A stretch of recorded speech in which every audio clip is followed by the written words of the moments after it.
सालों पहले एक गांव में एक जाना माना मंदिर था। उस मंदिर में रोज एक पुजारी पूजा पाठ करता था।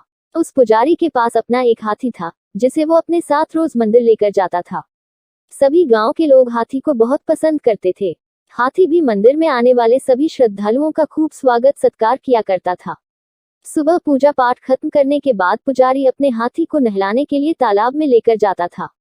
रोज हाथी तालाब में नहाने के बाद घर लौटते समय दर्जी की दुकान पर रुकता था। दर्जी भी रोज हाथी को प्यार से एक केला खाने को देता।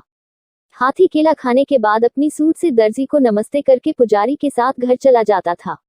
ये सब हाथी और पुजारी की रोजमर्रा की जिंदगी का एक हिस्सा था। एक दिन हाथी जब दर्जी की दुकान पर केला खाने के लिए रुका, तो दर्जी को शरारत करने का दिल हुआ। उसने हाथी को केला देने के बाद अपने हाथ में सुई रख ली। जैसे ही हाथी ने उसे नमस्ते किया, दर्जी ने उसकी सूंड पर सुई चुभा दी। सुई चुभते ही हाथी जोर से चिंघाड़ते हुए करहाने लगा। दर्जी ने हाथी के दर्द का खूब मजाक उड़ाया और जोर जोर से हंसने लगा। पुजारी को पता नहीं चला कि क्या हुआ। वो हाथी को सहलाते हुए अपने घर लेकर चला गया। अगले दिन फिर पुजारी और हाथी तालाब से लौटकर आ रहे थे। पुजारी कुछ दूर रुककर लोगों से बात करने लगा। हाथी रोज की तरह दर्जी की दुकान पर रुक गया। आज हाथी ने अपने सूंड में कीचड़ भर लिया था। दर्जी अपनी दुकान में बैठकर कपड़ों की सिलाई कर रहा था। जैसे ही हाथी ने दर्जी को देखा, वैसे ही हाथी ने उसकी पूरी दुकान पर कीचड़ फेंक दिया। उस कीचड़ में दर्जी तो भीगा ही, बल्कि उसकी दुकान के सिले हुए कपड़े भी खराब हो गए।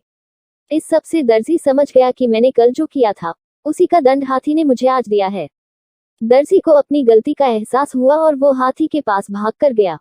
उसने हाथी से माफी मांगने की कोशिश की। उसने कहा, हे गजराज, आपने बिल्कुल सही किया। मैंने जो कल किया था, उसका नतीजा यही होना चाहिए। हाथी ने दर्जी की तरफ देखा और अपनी सूंड को हवा में लहराते हुए वहां से चला गया। दर्जी को मन ही मन बहुत बुरा लग रहा था। उसने अपने मजाक मस्ती के चक्कर में एक अच्छा दोस्त हाथी खो दिया था। उस दिन से दर्जी ने ठान ली कि वो किसी को भी मजाक में भी नुकसान नहीं पहुंचाएगा। दर्जी और हाथी की कहानी से यह सीख मिलती है कि किसी के साथ भी बुरा व्यवहार नहीं करना चाहिए, मजाक में भी नहीं। Please like, share and subscribe. Thanks for watching.